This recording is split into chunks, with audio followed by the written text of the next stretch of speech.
Good morning, everybody, and welcome to our final Get in Shape webinar for 2020. Thank you very much for joining us for this webinar. This is the 13th webinar in the series, which means we've been running these for at least 6 months, which is actually kind of an exciting thing to look back on what we've done so far this year. The purpose of this webinar will be to give you a little taste of what we've done in the first 12 webinars. So it may give you an opportunity to think about which ones you want to go back and dig into a little bit deeper. It won't be a substitute for watching the 12 webinars. We can't do 12 45-minute webinars and one 45-minute webinar, but it will give you an indication of where to go. And I'm delighted to welcome back our experts, Kati Main from Rosewell Consulting, Steve Burgess from Compliance Refinery, and David Greenslade from Strategize. So thank you very much again for joining me. We have some powerhouses of the industry here, and we're just blessed to get some of the best expertise in the industry sharing this information with us.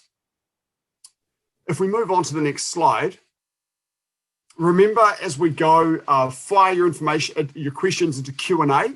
I'll be monitoring Q&A during the webinar while the experts are giving you the good information, and I'll fire the questions over to the experts. So please don't put them into chat, because in chat they get a little bit hard to monitor. Pop them into Q&A and I'll monitor them and pass them across. The agenda today, we're going to review, as I said, what we've covered so far this year. We're also launching today the Roadshow for 2021. So for those of you who attended the Roadshow in 2020, whether you came to Auckland, Wellington, Christchurch or Dunedin, we're having another experience again next February, which will be very timely because, of course, it's just less than 1 month really before this whole new regime comes into play. So it's going to be an excellent roadshow, and I'll give you some more information about that later. And we'll also give you a little bit of an advance information about the Get in Shape webinars for 2021. So without further ado, we'll move into our first webinar. This was one that I did actually with Tim Williams from Chapman Tripp, and the legal experts have been fantastic with their support of this series as well. This kind of is just a brief summary of what we covered. The whole point here is to think very carefully about the structure that you want for your business before you set it up. Now, hopefully you've all been through this journey. If you're getting your transitional license, you've got that sorted out. If you're operating under somebody else's license, I hope that you have a written agreement so that you are safe, you know that that's covered. We talked a little bit about authorized bodies and licensed providers. Authorized bodies, of course, can engage financial advisors. The licensed body can engage financial advisors. And if they've got an authorized body structure, then they're sharing a license with the license holder and sharing that liability and so forth. There are these legal constructs of interposed persons and nominated representatives. For most of us in our industry, that's completely irrelevant to us. Interposed persons is an area that the FMA haven't given a lot of clarity on, so most of us are just warning people to steer clear of them altogether. So authorized bodies are companies, they're not people.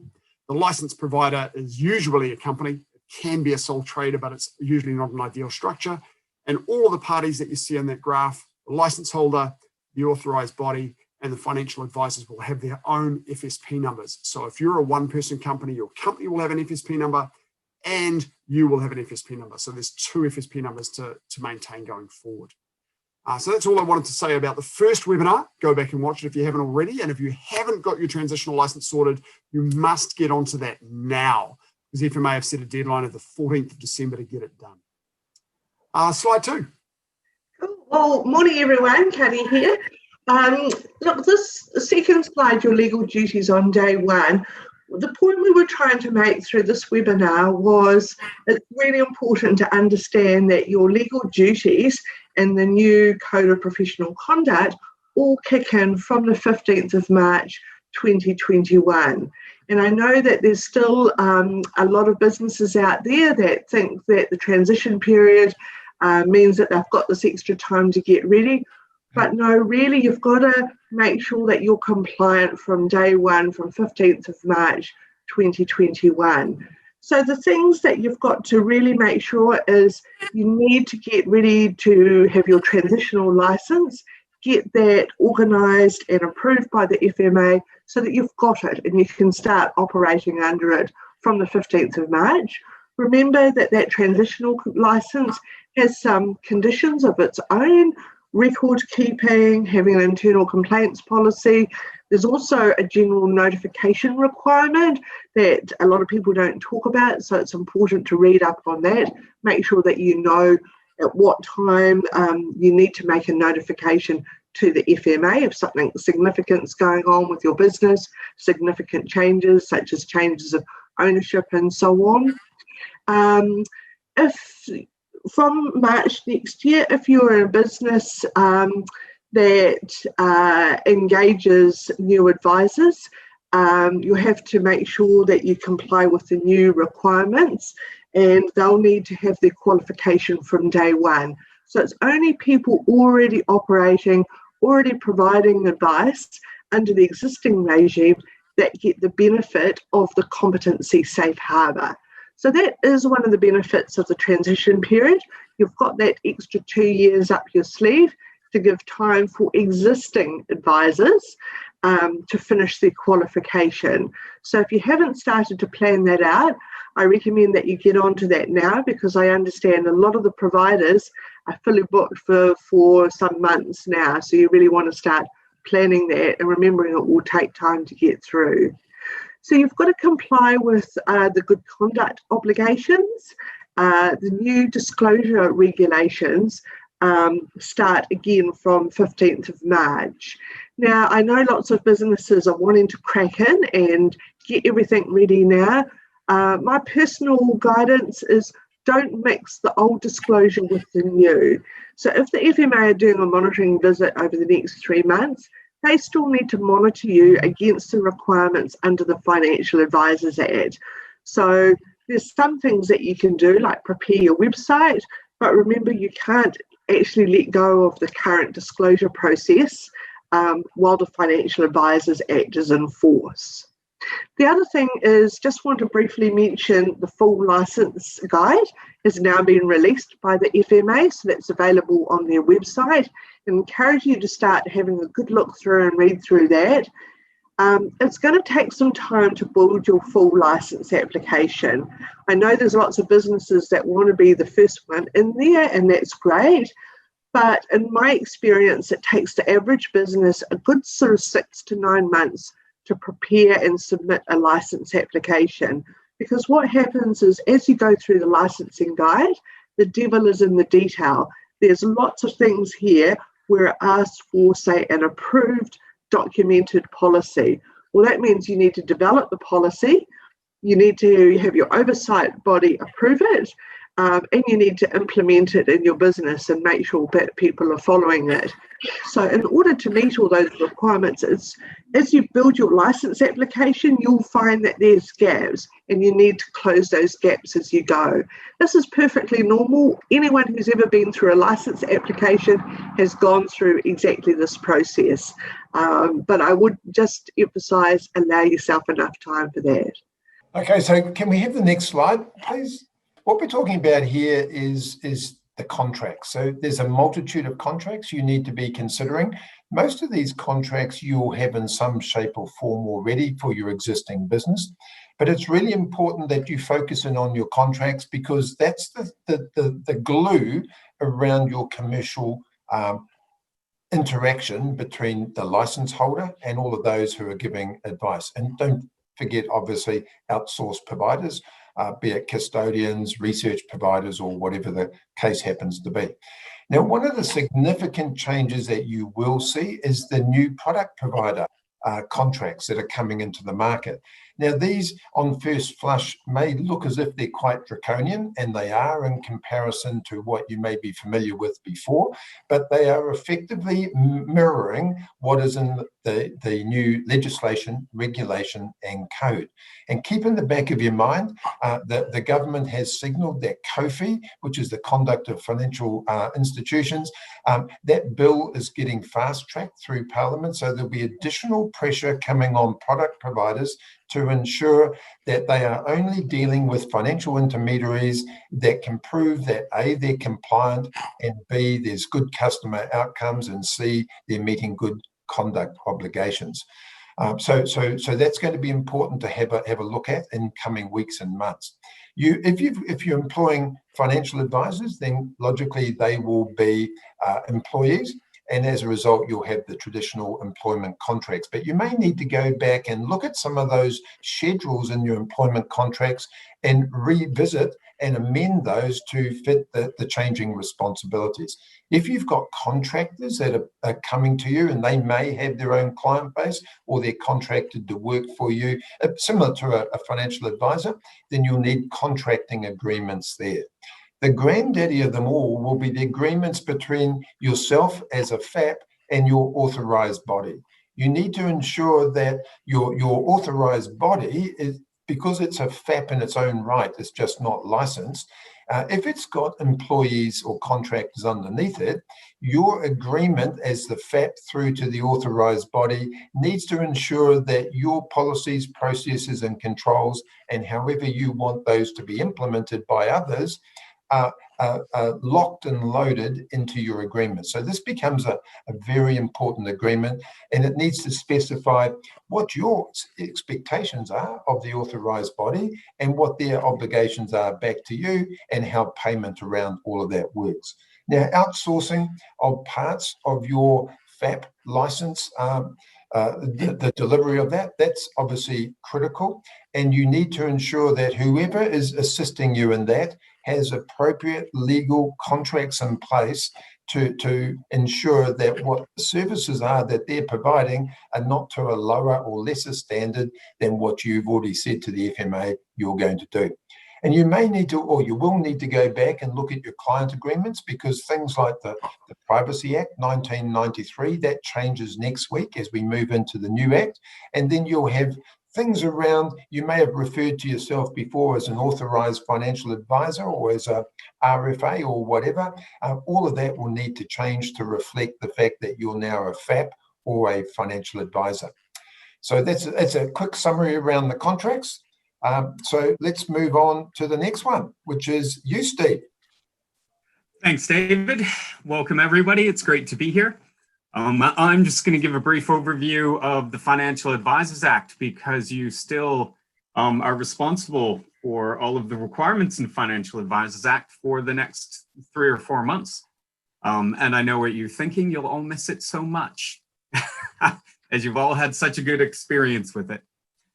Just going through, echoing what Cardi said, you are required to provide disclosure, and you are required to meet, especially AFAs, the requirements going up to the 15th of March. And the 15th of March is a hard date. That is the date it changes over. And I'll echo what Cardi said again, in the sense that you move into the new regime on that date, and you'll be judged by the new regime on that date. There's a competency exemption, but you are going to go into the new regime.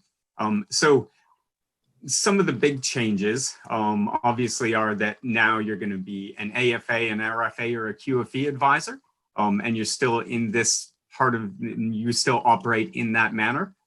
You've got category 1 or category 2, class advice, personalized advice, retail wholesale, and financial advice or broking service. So it's important that especially AFAs continue to operate and continue to uphold their obligations to the FMA, because the FMA could come in and do an oversight visit or an audit for your group. One of the big things that's changing is disclosure going up, and Cardi touched on that.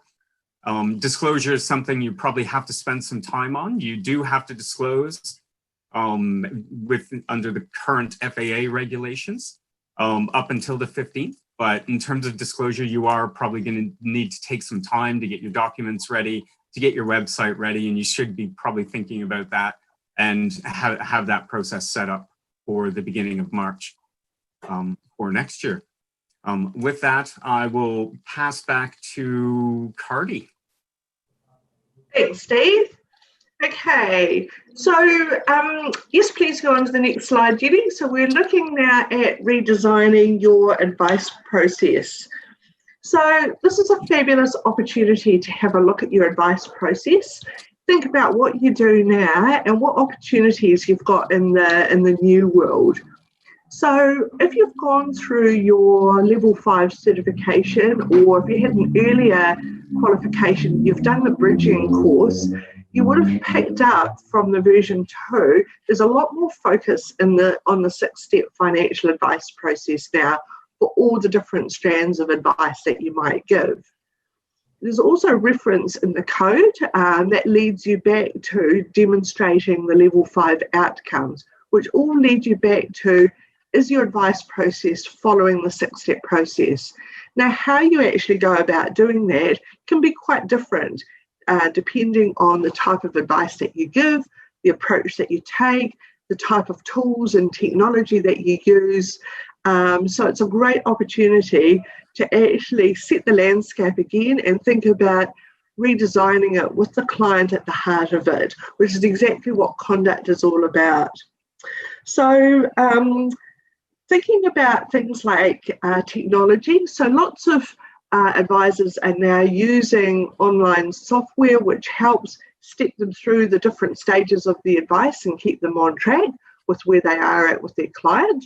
There's a lot more use of digital tools or entry-level type robo-advice tools, and they may be assisted advice, which means you're still giving the advice and signing off as the client, or there might be full robo-advice where the tool is actually giving the advice.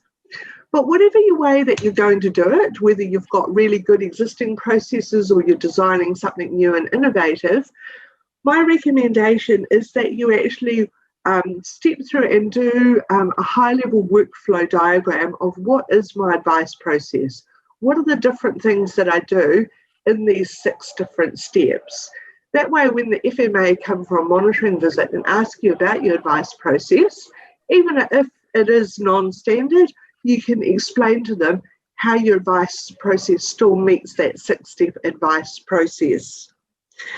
The other recommendation is read the FMA guidance notes. They've done a lot of monitoring over the last few years and pointed out a lot of issues that they've seen with the advice process.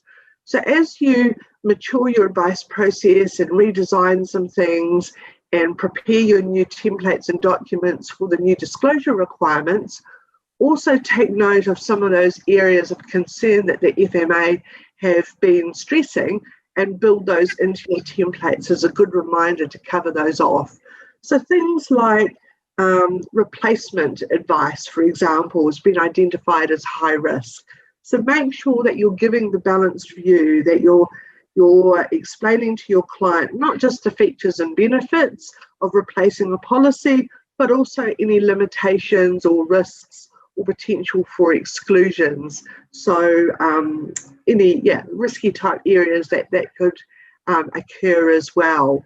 Another area of high risk advice could be not really demonstrating the amount of research and analysis that you're going. What are you actually considering?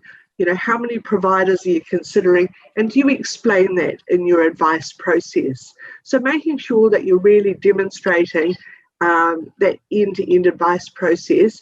And at the end of the day, when the client comes out of your recommendations, they understand what we have in place and the reasons why, the key risks associated with that advice, but also the benefits, so that you're really having a balanced type of advice process. And then making sure that you back that up with a good implementation and follow-up process. So those, I guess, is the key things about taking that opportunity to redesign your advice process and getting it ready for the new world. So I'm going to move it forward now and pass it on to Dave to talk a bit about technology.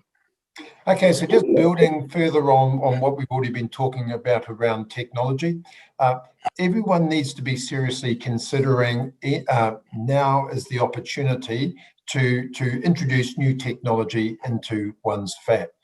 It's clear from all the research reports globally that our clients are now more comfortable with having digital interface as far as advice. They're more comfortable with things like Zoom, Teams, video type communications. But clients want more information. They want it quicker, they want it cheaper, and they want it faster. And so The only way we can effectively do that, unless we're sort of upscaling with massive numbers of humans, is to introduce some form of technology. So what we've tried to do is look at it and go, whatever technology solution you use, you need to have some form of process that you go through in order to select it. And so we've got a guidance note out there that talks around the various steps you can consider around selecting technology. That guidance note is technology neutral. It's just designed to be the framework that you go through in your thought process. And that's a key part of your outsourcing methodology. But when you're looking at your technology, think about it in three various areas. The first one is obviously paramount, and that's your clients. So think through how you're going to interact with them. Sure, you're still going to have face-to-face human meetings, but some of it you may want to do via some form of digital meeting room. And so you want to look at video conferencing, and then look at video conferencing and digital meetings and go, do I really then need to take that lovely format that I've just engaged with my clients, and do I actually have to then put together a boring old paper-based SOA? Or can I just record that video meeting, provide that to the client, and then provide whatever appropriate disclosure is required at that stage, and also perhaps a 1 or 2 pager that is simply a summary set of bullet points around the key points. But often using a video may be a more effective way of communicating the advice than the traditional paper-based way. Look at developing client portals so that client portals are secure, and it's a way where clients can upload into their own unique portal information that's relevant to them, and they can pre-populate the web-based forms, and the advisors can then pick those up, work with them, and they can upload information. Now, whenever either the client or the advisor go into the portal and do something, then that will ping appropriate notifications to the respective parties. So using secure portals will help as far as the Privacy Act 2020 is concerned. It will also help as far as cybersecurity and overall security, and it enables clients to have all of the information at their fingertips 24/7. So it's a huge benefit. When we're talking about the database, that's where you're talking about your CRMs, and then how will your database interact with other tools that you're using, the likes of APIs and things like that. So what you're trying to do here is ensure that any information that you collect about a client, like name, date of birth, where they live, contact details, all of that sort of stuff, that it sits in one central resource and it pre-populates any other documents, because there's nothing more painful for a client than telling you multiple times their full name, age, and where they live and things like that. Those sort of days, that's the old school, and we need to be smarter around what we're doing.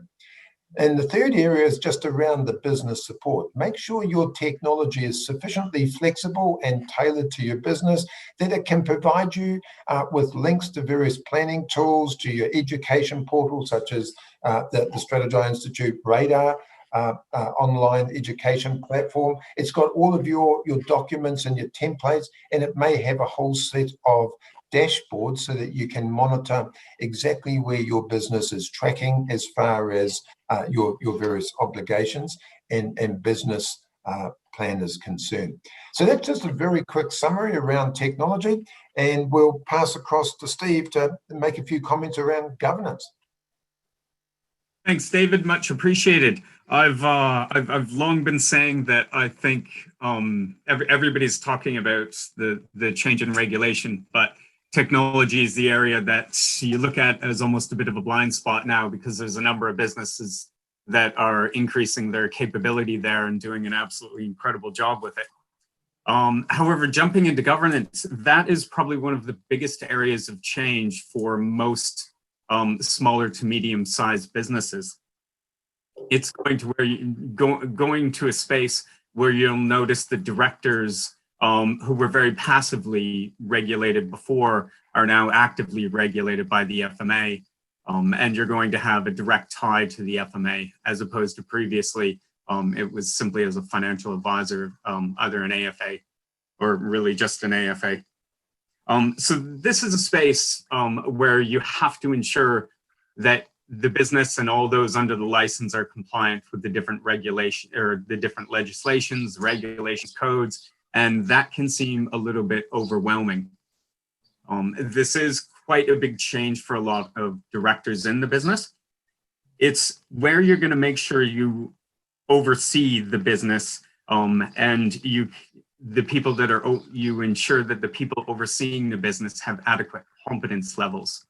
And that means that although you might be a director of the business, you have to ensure that you have the competence to oversee the business and to make sure that you understand the risks in your business, the testing that's undergoing on and that's happening in your business, and that your policies and procedures determine, or your compliance assurance program, who those are done by, what competence level those people have.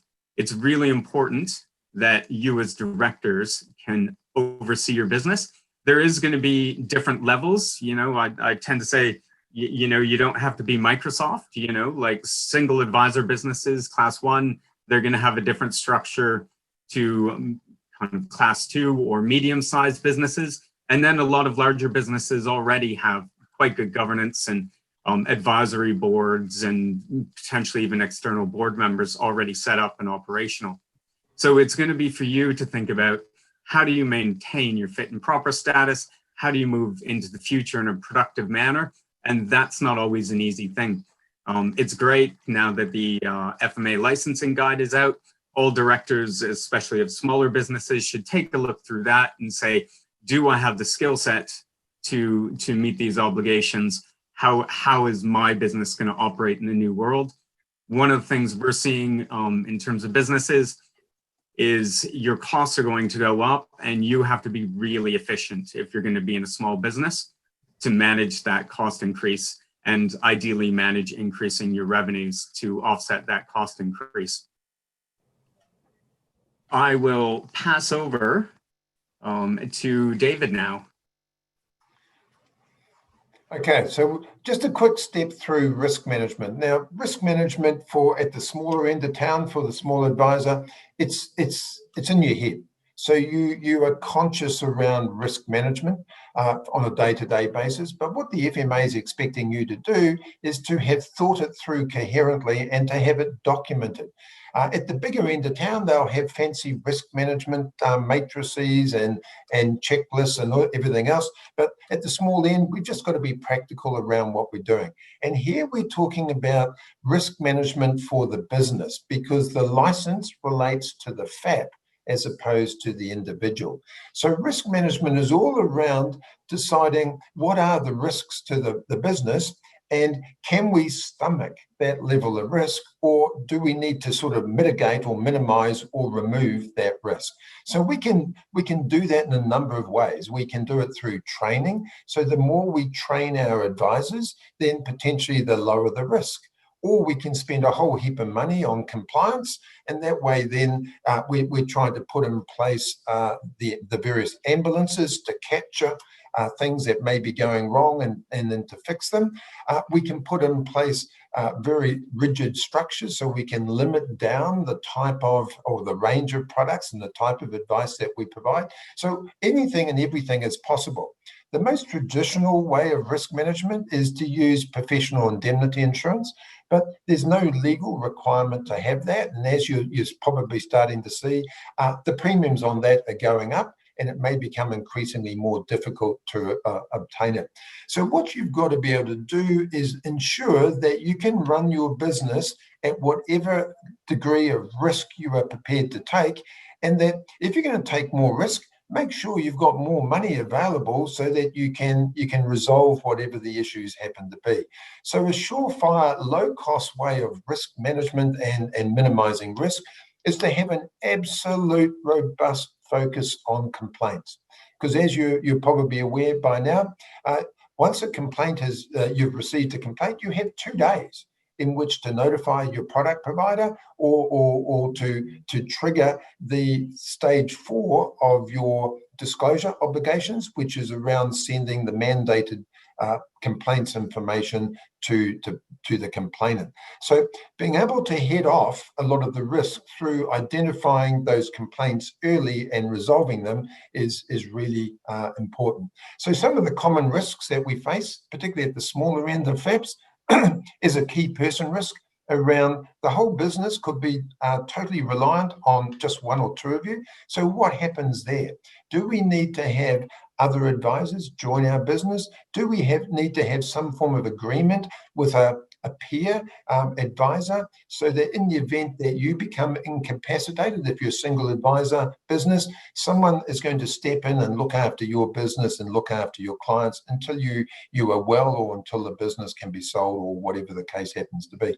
Technology is absolutely key, and that's why you'll see in the licensing guide, they're talking around cybersecurity and business continuity plans and privacy and all of those sorts of things. So you need to accept that you will be targeted, as all of us are targeted as far as cybersecurity and hacking and all of those things.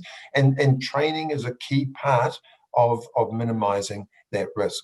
So as part of your license, the FMA is expecting you will have some way of documenting and tracking the risks of your business, and then documenting how you're going to deal to those. So it's not a big deal at the small end of town, but you do need to have systems and processes in place. And as part of your licensing process, you'll need to work your way through that. And if in doubt, just come and talk to any three of us, and we're happy to help you through that. So in the interest of time, we'll just sort of move on now to looking at privacy and some of the things that we have to do. So over to you there, Steve. Thanks, David. Privacy should be on the front of everybody's mind. If you haven't updated your privacy policy and privacy statement at this point, make sure you do it very quickly. We had a great session with John Edwards, Privacy Commissioner. He came on and provided a lot of good information, including talking through the Privacy Commissioner's website and some of the training available. I would really encourage any business right now, if you haven't already, to ensure that everybody in your business uses some of that training. It's free and it's available there. It should potentially be included in your training and development program for yourself and for your staff. The slide that we see now shows the privacy principles. One of the new ones is only send overseas if it will be adequately protected. There are a number of businesses that we find that are using people overseas, whether it be Filipino support work or some type of paraplanning service. We would encourage you that you do have to do additional due diligence to make sure you're meeting the New Zealand standard overseas. It's a little bit more complicated now, but it still can be done. So if you are a business that does that, you need to do more due diligence on it. In terms of meeting the standards, you need to have a privacy policy and statement, and those should be updated. The key date is December the 1st. Go there, get that done by the 1st. It's very important for your business. Go to the e-learning on privacy.org.nz. It's a great tool for all businesses that they should use it. In terms of your privacy policy, you need to document your processes. That's very important for your business. Make sure you've got a privacy breach response plan. You will, if you do have any privacy breaches, you will have mandatory reporting, which is a change in the regime, and you should have a plan for how you address and assess those breaches. As David's just mentioned earlier, look at your security and IT policy and processes. Very important that they act in conjunction with each other. It's probably going to be one of the main areas of your potential breaches. So you need to understand what vulnerabilities you have. And like I said, you need to understand where you're doing business. If you are doing business overseas, you are certainly going to have to do more due diligence than you did in the past. And at this point, I just want to echo once again, December 1st is the key date for that change. So you have to have these in place by that date. I will pass off now I believe, to Cardi to talk about conflict or. I Sorry. think Dave's going to do the Disclosure. disclosure. Is that right, Dave? Yep.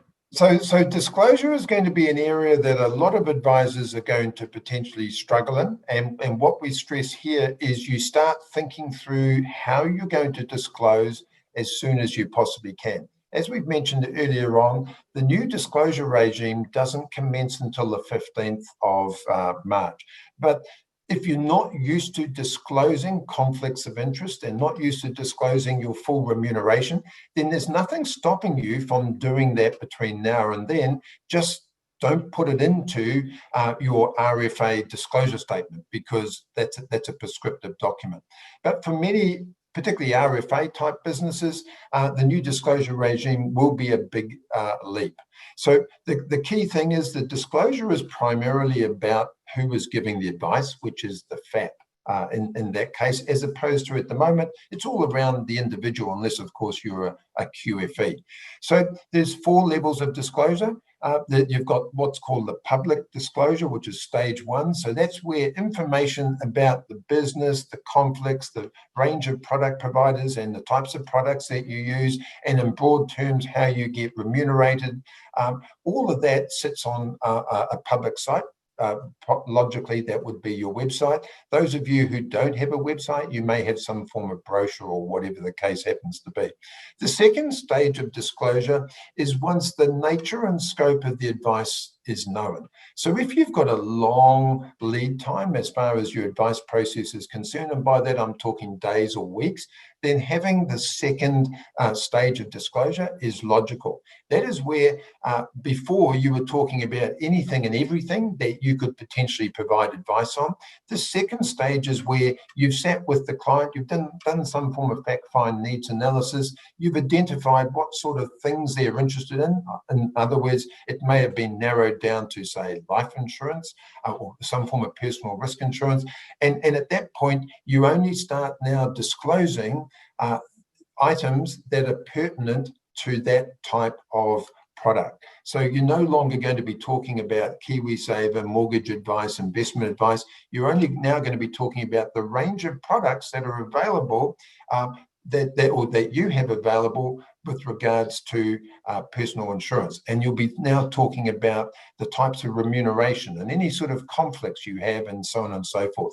The third stage is once you've actually, or as you give the actual advice, and this is now where we're getting very specific around the product that you're using, the conflicts, and all of those other bits and pieces. And the fourth stage of disclosure, hopefully you won't have too many of those, that's where it's around disclosing a couple of pieces of mandated information if there's a complaint. Now, the key message I'd like everyone to take away around disclosure is try and embed it into your advice process. The days of having separate disclosure statements, be it a QFE disclosure statement, the normal RFA disclosure statement, or if you're an AFA, the primary and secondary disclosure statements, from the 15th of March next year, they're all gone. Just bin those traditional type of boring old disclosure statements. And what you're now looking at is integrating into your advice process new disclosure. You can have the boring type of one, but it's radically different from what you had before. But I'd implore you to be a bit more creative. There's nothing that says that you can't give disclosure via text, via email, via recordings, via video, or whatever. But if the client does ask for that disclosure, then you have to be able to provide it in writing. And the message here is you only disclose progressively any additional information that is relevant to the advice you're providing at the time. So it becomes a progressive disclosure, and you're not sort of reproducing masses of previous information that you may have given to clients. So if you run a call center type of operation, where from woe to go, from the client contact through to the time that you've actually given the advice might only be 15 minutes, then you're not going to have a stage 2 disclosure. You may not even have a stage 3 disclosure in some instances, because what is on the website as your stage 1 public may be the only disclosure that is necessary. So what we're saying here is there is no hard and fast prescribed, mandated process you have to follow. But the disclosure regulations are there. There are penalties around it. The FMA will be monitoring it carefully, and you need to have got your head around how this works and come up with innovative ways as to how you embed it into your whole advice process. So getting your advice process right and then building the disclosure into that, they're the two logical steps to follow. So moving on to conflicts of interest, and Kati, that's your baby. Thanks for that, Dave. So as you can see, conflicts of interest are really front and centre when it comes to disclosure. But not only that, part of your FAP licence application and how you manage your business. So hot off the press with the new full licence application guide, one of the questions is the FMA will ask you if you have an approved documented process which defines conflicts of interest and explains how they're managed. So that means that you need to actually really start to prepare for this. And I would actually create your conflict of interest policy before you start doing your disclosure documents, because it's going to help you map out where all those potential or actual or perceived conflicts of interest might be. So what we talked about when we did the session on conflicts of interest, we talked about the need to identify them, and that they could be in a whole range of places between the advisor and the FAP, or the FAP and the product provider, or it could be between the product provider and the advisor. There's a whole range of places where they could crop up. So you need to identify them. You need to record them. And then you need to think about, well, how will I go about mitigating these conflicts of interest? Can they be managed, or is it possible that I could avoid them? So good practice is, once you've identified those conflicts of interest, is that you then record them. So you'd probably set yourself up a register and review that register on a regular basis and make sure that you keep it up to date. You put in place processes to avoid the conflict of interest. So say, for example, you might remove yourself from certain meetings and so on because your involvement could be a conflict of interest. We have to be very transparent about conflicts of interest now with things like gifts and incentives and commissions. And that's really what conflicts of interest are all about. It's that ethical responsibility to be very transparent with your client about any potential conflicts of interest and what you do behind the scenes so that they don't impact your ability to give your client really good advice. In order to do that, some of your staff will need training on a regular basis in terms of how to identify and manage conflicts of interest appropriately. The Institute of Directors has a really good short sort of guidance note for directors of companies in terms of how they should identify and manage conflicts of interest. But some of the things that the FMA are asking for in terms of the full licence is their comments are all FAPs, regardless of the licence class, should identify and monitor their conflicts of interest, put in place policies and processes for managing conflicts of interest, and it should be embedded through staff training, adequate supervision, and independent compliance assurance.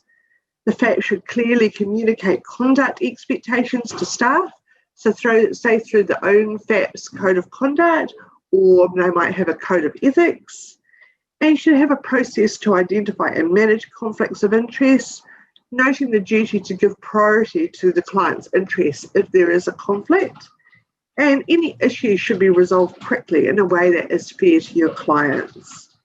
So conflicts should be listed in a register, reviewed regularly, and disclosed to clients in accordance with those disclosure regulations. And then once you've got that policy and procedure in place, then you need to regularly review it and refresh it and make sure that you keep it current. So there we go. So that's good practice on managing conflicts of interest. And I'll pass back to Mark now. Okay, thank you very much, Kati. And it is my pleasure then to launch officially the Get in Shape Roadshow for 2021. The dates will be very similar to last year in Wellington on the 10th of February, hopefully with an announcement for, well, an initial introduction from our new minister. Then we'll be in Auckland on the 11th of February, which will also be live streamed. Christchurch on the 17th and Dunedin on the 18th. There's information at getinshape.nz, so you can go there now and book. It's only $65 for the morning session, but I highly recommend you attend the masterclass as well. The masterclass this time will be led by this group of awesome people. So we'll be going through some of the information that you'll need for the full licensing and doing some workshops around some of the content. So it'll be really worthwhile doing that masterclass. And that masterclass, unfortunately, won't be available by live stream. It'll only be available in the 4 face-to-face locations. So get yourself booked on that before Christmas, lock it in your diary, and do not miss it. So I guess that's all I need to say about the Get in Shape Roadshow. So get to getinshape.nz and get yourself registered on that. And we'd love to see you in person and be able to answer more questions and stuff in those locations across the country in February next year. As I did mention before, that is only sort of a month before the new regime comes into force. So it's really timely, and I'm sure at that stage you'll have some good questions that will be pertinent to how you implement everything within a month of that webinar. Of the roadshow. And on the next slide, I just want to talk very briefly about the webinars for 2021. And Kati and the team have alluded a number of times today, I think Steve mentioned it as well, about the full licensing requirements that have been issued by the FMA that were issued earlier this month. They are, as Kati says, highly recommend you read them. They are very detailed. Unfortunately, they're not very readable. It hasn't been written to be easy to follow. So that gives us plenty of fodder for webinars for 2021. So we'll be going through some of those requirements and doing a series of webinars on that content to help you prepare. Sorts we could cover.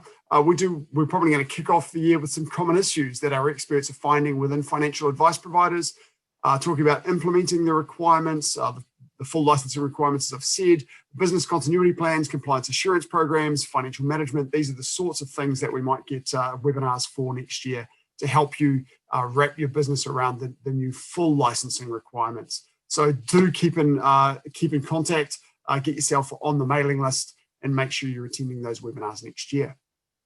I think next slide is David.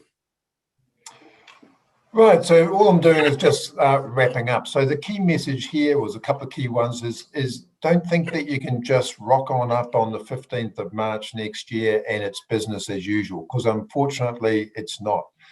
There's a number of things that all financial advice provider businesses will need to do as far as the new disclosure regime is concerned, putting in place the appropriate contracts and being able to put their hand on their heart and be able to confirm that on get-go date, the 15th of March, they are compliant with the legislation, regulation, code, and obviously good conduct obligations. So it's really important that everyone has thought that through. So use these webinars to go back now and step your way through and go, am I ready for the new regime? Go and have a look at the licensing guide that we've talked about to make sure that you are on track, because time is running short to be prepared for the 15th of March next year. The Get in Shape roadshows that will be coming up in February, they are more orientated towards ensuring that you know what you need to do to fill out and complete your full license application. But the key is you need to be compliant on day one with legislation, regulation, and code. So there's plenty of resources out there you can use. There's obviously the FSC content, and then there's the likes of Steve, Kati, and ourselves that you can make contact with, and we're more than happy to help in some shape or form. So I know there's been a hugely busy year so far this year. Christmas is just around the corner, so take a well-earned break, but please come back to work early, energized, ready to put your heart and soul into getting your business shipshape, ready to kick into the new regime on 15th of March. So back to you, Mark, to sign off. And yes, thank you very much, David. On that point, it just remains to me to thank everyone for attending the webinar and for supporting these webinars.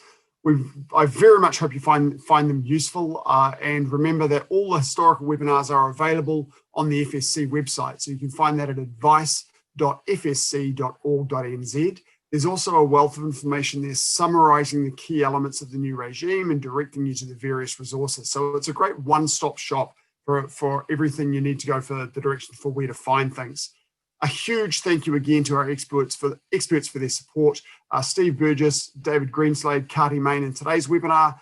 Formal webinars, we've had the Privacy Commissioner, we've had some of our fantastic lawyers from across the industry, people like Tim Williams, David Ireland, Tracy Cross, Nick Summerfield, and I apologise if I've missed anybody. A huge thank you for the support.